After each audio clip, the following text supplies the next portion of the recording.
자, 이런 가운데 범보수 단일화 열쇠를 쥐고 있는 개혁신당 이준석 후보가 기자회견을 했습니다. 어떤 말을 했는지 잠시 듣고 계속 이야기 이어가겠습니다. 김문수 후보로는 이재명 후보를 이길 수 없다는 사실을 이제 국민의힘 모두가 잘 알 것입니다. 그럼에도 그들이 버티는 이유는 그들에게는 당선보다 당권이 우선이기 때문입니다. 김문수 후보를 선택할 그 어떤 명분도 남지 않은 상황에서 이제는 국민 여러분께서 대한민국을 위한 결단을 내려주십시오. 김문수 후보로는 이길 수 없다.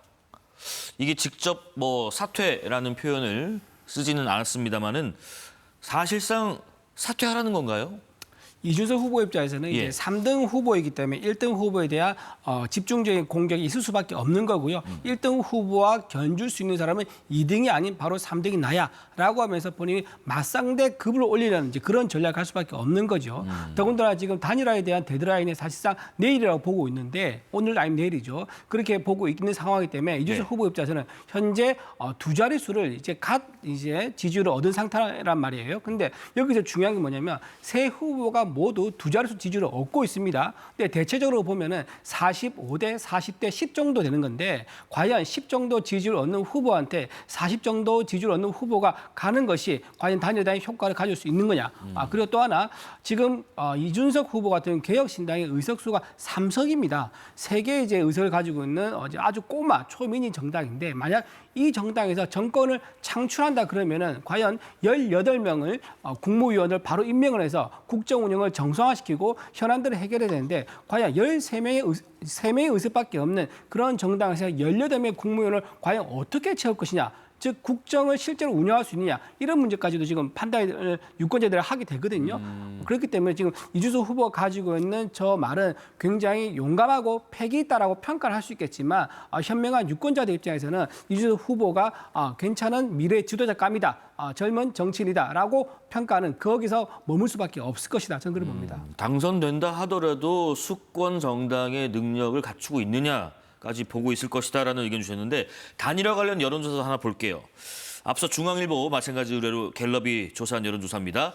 누구로 단일화가 되느냐에 따라서 지지층 이동 양상이 달라집니다. 물론 각 후보 지지자 수 자체가 다르기 때문에 산술적으로 결과가 딱 나오는 건 아니지만은 보시면서 각자 어떻게 분석하는지 제가 한번 들어보겠습니다. 우선 우리 박성민 부대변인님.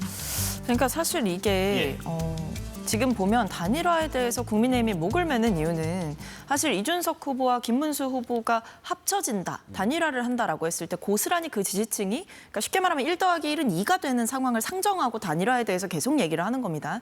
근데 저는 이게 일종의 신기루일 수 있다라고 생각을 합니다. 신기루요. 왜냐하면 개혁신당으로 빠져서 그러니까 국민의힘이 아니라 그러니까 보수 정당 중에서도 국민의힘이 아니라 개혁신당을 지지하시는 분들은 이미 국민의힘으로부터의 어느 정도의 지지 철회를 하신 거거든요.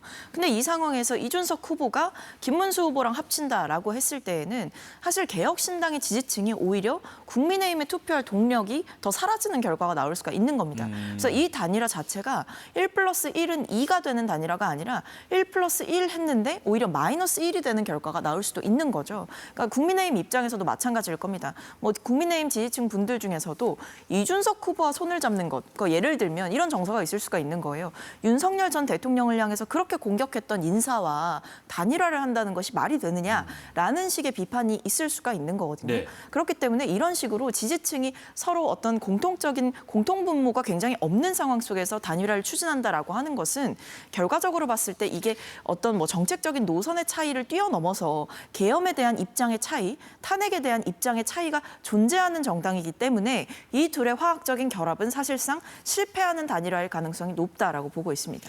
지금 그래프에서 그렇게 나왔어요. 이준석으로 단일화할 때 김문수 지지층 변화와 김문수로 단일화했을 때 이준석 지지층 변화가 지금 이준석으로 단일화했을 때 이준석 후보를 지지하는 쪽으로 변한다는 그 지표가 지금 76으로 나오고 있는데 이 부분을 좀 염두에 두고 오늘 이준석 후보가 긴급 기자회견도 했을까 하는 생각도 듭니다.